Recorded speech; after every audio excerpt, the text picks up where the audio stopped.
This is life in China, the Asian giant.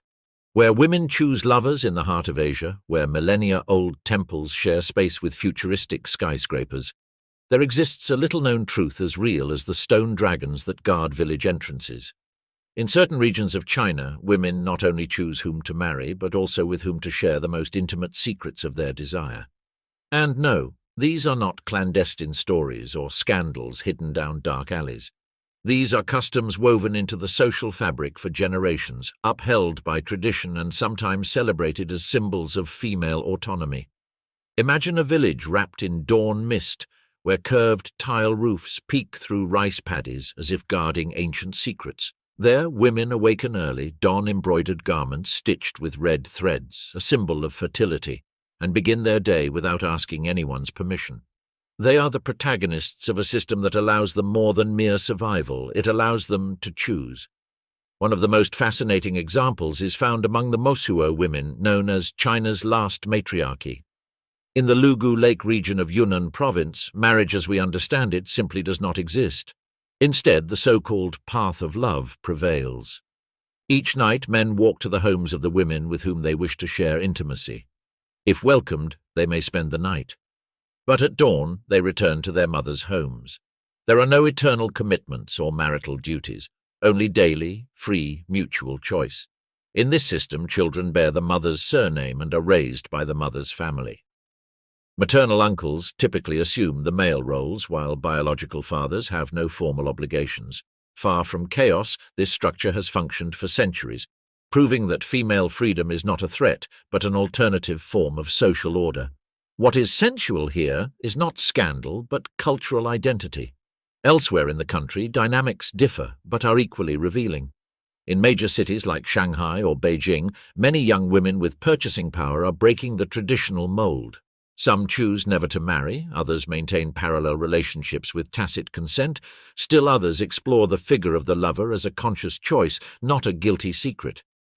Growing female economic independence has profoundly altered the rules of the game, and in a culture where women were obedient for centuries, this transformation is not only seductive, it is revolutionary.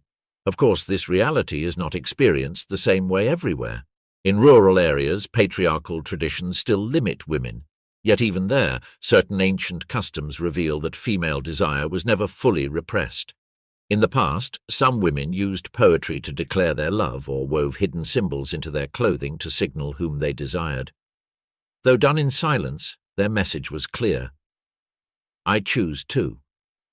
Chinese history is rich with powerful women, from empresses who ruled the empire from the shadows to courtesans who influenced political decisions through their charm. In the old imperial palaces, the figure of the concubine was more than an object of desire. She was a strategist, an artist, a carefully cultivated presence meant to arouse interest beyond the physical. In many cases they had voice, vote, and even their own lovers, although official history preferred to keep it quiet. Today's China is a fractured mirror. On one side, we see a generation adhering to ancient rituals where female virginity is still valued as a family treasure. On the other, an urban youth navigates dating apps as effortlessly as they discuss astrology or cryptocurrency investments. And in between, the female figure is redefined with each decision. They do not always seek stability. Sometimes they seek chemistry, connection, a gaze intense enough to awaken something beyond the rational. In luxury shopping malls, it is common to see women alone selecting exquisite lingerie, not for others, but for themselves. In late-night cafes, they discuss Taoist philosophy over glasses of red wine, crossing their legs with the confidence of someone who needs no permission. They have claimed desire without apology. That is not to say the entire country has embraced this revolution with open arms. Resistance exists, moral judgments, laws that still punish certain freedoms. But desire is like water, it always finds a course. In the shadows of the Great Wall, in the humid corners of Suzhou's old houses, in the parks where elders practice Tai Chi and young couples steal kisses, China vibrates with a contained, dense, powerful sensuality. This first glimpse of the world's most populous country leaves a clear idea. Here, women are not only reclaiming their voice, they are transforming the language of love and pleasure. They do it without banners, but with gestures. They do not seek scandal, they seek meaning. and in their journey they are changing the very rhythm of what it means to choose. Because in China, where every square inch of land is steeped in history and every sigh can hide a legend, true female power does not shout. It seduces, persuades, and slips its will with the subtlety of an ancient brush painting a dragon in motion. If one walks the streets of Chengdu at dusk, one can feel something floating in the air, denser than summer humidity, or the smoke from where spicy skewers are roasted. It is the energy of a society that does not stop, that bubbles in markets, offices, and the high-rise apartments of the newly wealthy. There, while men discuss business over glasses of baijiu, many women think of something else: freedom. Not the abstract freedom of speeches, but a freedom savoured on the lips and experienced on the skin. That freedom manifests in the spaces they choose. And if something has changed in China over recent decades, it is that women have begun making decisions with a determination that no longer hides. Today, more than ever, they choose how to dress, whom to date, when to marry, or whether never to marry at all. And when it comes to love and desire, not all seek an ideal man to fulfill a traditional checklist. Sometimes they simply seek someone who makes them vibrate. In cities like Shenzhen, Guangzhou, and Hangzhou, there are exclusive clubs for women with high purchasing power where social dynamics break traditional molds. These are not brothels or night bars, but meeting spaces where they, and only they, decide. Young women, divorcees, entrepreneurs, or heiresses pay high membership fees to meet attractive, educated, discreet men. Their role? To be available, to please, to satisfy, without impositions. In these environments, the woman commands, chooses, and dictates the rules of the game. This phenomenon has been dubbed by some the clubs of modern empresses. Though discreet and hard to access, their existence is no longer taboo. They are places where desire is negotiated without guilt and pleasure is celebrated as a right. What is fascinating is not only the power context, but how the aesthetics of female eroticism have changed. It is no longer about pleasing another, but about pleasing oneself. Bodies are displayed without vulgarity, explored without shame. It is sensuality with consciousness. But money is not necessary to exercise this kind of choice. In smaller cities, many women have begun re-evaluating their relationships. Some maintain open relationships with mutual consent. Others use specialized apps where they can meet men who understand the rules of the game, no commitment but respect. Far from being about casual sex, these connections often involve seeking an emotional bond without formal ties, a sort of emotional lover, inhabiting a parallel intimate space alongside public life. The idea of having a lover in China was not always frowned upon. For centuries, powerful men had concubines in imperial courts. But what is happening now is a role reversal. It is women who allow themselves to have one or several if they wish. They are no longer shadows of another. They are protagonists of their own stories. This inversion is not scandalous but symbolic, an affirmation that women can and want to as well. The most fascinating aspect of this new paradigm is how many women embrace it with elegance. They do not shout their freedom, they do not need to explain it. They simply live as they wish. At dinners with friends, they share anecdotes that blend desire and humor as if starring in their own television series with full autonomy. Younger generations have even adopted their own vocabulary to describe these bonds. Terms like sunshine boyfriend or emotional partner circulate on social media as part of the new lexicon of intimacy. Some wonder whether this is a trend or a revolution, but in reality what is happening in China is a slow but steady response to centuries of repression. It is not about westernization, but about reinterpretation. Chinese women are not copying foreign models, they are adapting their roots to a more conscious present. Taoist philosophy, with its emphasis on the balance of yin and yang, already spoke of complementary dualities. Now, many women apply it to their relationships, seeking not dependency, but a fluid dance between compatible energies. In the north, near Harbin, some communities have begun to share stories of women who live alone by their own decision, who raise children without a partner and feel no sense of incompleteness. Rather than hide it, they declare proudly, "My child will know that his mother was free." The phrase has become a silent mantra circulating through blogs, forums, and podcasts, a confession and a declaration at once. Meanwhile, in Beijing, film cycles are organized where Chinese female directors present shorts about women who love as they wish. There is no moral lesson, no punishment, only portraits of complex, rich, challenging lives. The audience, predominantly female, applauds not only the stories but the very possibility of seeing them reflected on screen. Of course, all this occurs under constant surveillance. Authorities still exert control over public morality. Censorship exists. But as in everything in China, rebellion is silent, elegant, and above all, persistent. If you cannot speak, you insinuate. If you cannot show, you evoke. And thus, female sensuality has become one of the most creative spaces of resistance. Because at the end of the day, what happens in the private apartments of Shanghai or in Yunnan's hidden valleys is not just about pleasure, it is about power. And power, when exercised from within intimacy, tastes different. It does not seek to conquer external territories, but internal ones. It does not impose, it transforms. Chinese women are writing a new narrative in silence, and that silence at times is stronger than any shout.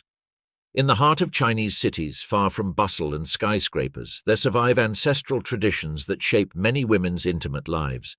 Ritualized and wrapped in symbols, these practices forge a profound link between sensuality and spirituality, a bridge between the corporal and the mystical that few tourists truly understand. In regions such as Guangxi and Sichuan, the art of seduction intertwines with ancient fertility and prosperity cults, where gestures and words become oracles of desire and promises of abundance. There, women are not only guardians of life, but also bearers of secrets passed down in whispers during full moon nights. Local festivals, often little known to the outside world, unfold with splendor beyond mere color. Young women, adorned in embroidered fabrics, floral crowns, and jade necklaces, participate in sensual dances that celebrate fertility and female power. These ceremonies are not mere folkloric representations, they demand deep commitment to the essence of femininity and desire. What is striking is that in these traditions, the female body is honored not only as an instrument of pleasure, but as a sacred temple. Every movement, every look, every smile carries hidden meaning, an invitation to discover deeper layers of connection and mystery. The women who take part in these rites are considered chosen ones, guardians of a legacy linking generations. Their sensuality becomes an ancient language, able to seduce not only men but also the spirits that protect the land and lineage. Yet the contrast between the ancestral and the modern is particularly evident in everyday life. While these traditions endure in villages and small communities, in the great metropolises the scene changes radically. Here, technology redefines courtship and seduction. Dating apps and social media have become territories where Chinese women explore their desires with audacity and discretion. Many young professionals, with promising careers and economic autonomy, use these platforms not only to seek companionship, but also lovers who understand their vision of free love. This phenomenon has spurred a shift in social norms. Silent polygamy, once a male practice, has moved toward new configurations in which women maintain multiple simultaneous relationships, each serving a different purpose: emotional stability, fleeting passion, or intellectual companionship. It is a delicate balance, a game of equilibrium where honesty and respect are essential. What surprises is the naturalness with which these women embrace their desire and make it part of their identity. Another little explored facet is the influence of traditional Chinese medicine on female sexual life. Herbs, massages, and millennia-old techniques are part of an arsenal that many women use to enhance their sexual energy and overall well-being. In consultations with specialists, the circulation of qi, vital energy, is discussed as the key to a fulfilling intimate life. Some remedies, such as red ginseng and dongquai root infusions, are revered for their supposed aphrodisiac and revitalizing effects. This combination of ancestral science and sensuality creates a scenario in which body and mind prepare for pleasure, understood as an integral art. But perhaps one of the most intriguing aspects is the role women play in China's so-called love industry. This term does not refer solely to prostitution, but to a complex and sophisticated network of services that range from luxury companions to emotional consultants. In cities like Shanghai, there are exclusive agencies where women carefully select their clients, establishing terms and boundaries. It is not just about sex, but about offering unique experiences where seduction becomes a conscious and powerful act. This business, although taboo, reflects a cultural transformation in which the woman positions herself as the protagonist of her own desire and economy. It is estimated that a significant part of the women involved come from diverse backgrounds: university students seeking independence, single mothers supporting their families, or artists exploring new forms of expression. The clandestinity surrounding these activities makes them even more seductive and mysterious, reinforcing China's image as a country where the forbidden coexists with the permitted, where tradition merges with modernity. In this context, the female figure is constantly redefined. The Chinese woman is neither a passive entity nor an object of desire, but a complex being navigating roles, expectations, and freedoms. In her gaze there is a mix of determination and tenderness. In her step, a confidence that invites the discovery of hidden stories beneath layers of history and culture. It is no surprise that tourists and visitors are fascinated not only by the architecture or gastronomy, but by that invisible aura surrounding the women who walk the streets with firm steps and intense looks, ready to write their own rules in the game of love and desire. The contrast, then, is inevitable. While modernity drives a new era of freedoms, traditions continue to uphold an almost sacred respect for female sensuality. This delicate balance is one of China's best-kept secrets, a country that seduces with its landscapes and enchants with its women, where choosing a lover is not merely a private act, but a symbol of power and self-knowledge. In whispers and gestures, in the dance of the visible and the hidden, the Chinese woman continues to challenge norms, reinvent passion, and reveal that in this Asian giant, freedom and desire intertwine as never before. Across China's vast territory, where landscapes shift from the northern plains to southern jungles, there is also a silent social transformation reconfiguring women's roles in intimacy. Beyond the traditional narrative, China today is a mosaic where centuries of ancestral wisdom coexist with the irreverence of a generation unafraid to speak openly about desire, autonomy, and female power. In this new scenario, the figure of the woman has ceased to revolve solely around marriage or family, and rises as the protagonist of a silent, sensual, and deeply symbolic revolution. In cities such as Beijing, Hangzhou, or Shenzhen, middle and upper-class women are attaining unprecedented levels of freedom. They decide not only on their careers, finances, or travel, but also on their bodies and relationships. Many choose to have multiple partners without labels, prioritizing emotional or sexual connection over social conventions. This phenomenon, though neither official nor widely accepted by older generations, spread strongly among urban young women raised with access to international education, unrestricted internet, and a growing interest in personal development. This change even shows up in aesthetics. Whereas in past decades, female beauty was linked to delicacy, pallor, and modesty, a bolder image now triumphs: toned bodies, full lips, fitted clothing, and a resolute attitude. In luxury gyms, beauty salons, and aesthetic clinics, women of all ages cultivate their physiques not only to attract, but as an act of empowerment. For them, looking good is not a male requirement, but an affirmation of self-esteem. This transformation has generated a boom in fashion, cosmetics, and aesthetic surgery consumption, making China one of the world's most important markets in these sectors. But modern Chinese sensuality is not limited to the body. It also expresses itself in language, gestures, and how relationships are established. In exclusive bars in Shanghai or intimate cafes in Chengdu, it is common to see women taking the initiative, inviting conversation, seducing without waiting for the man to make the first move. For many of them, exercising the power of choice, whether for a stable relationship or a fleeting affair, is a way to challenge centuries of patriarchal control. They do not seek to dominate, but to negotiate desire from a place of equality.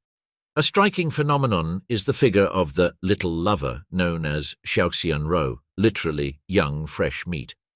These are young, attractive, and emotionally attentive men chosen by older women with purchasing power.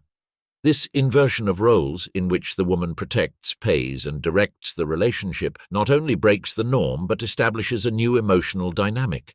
The mature woman, once limited by age or marital status, now enjoys without guilt or explanation.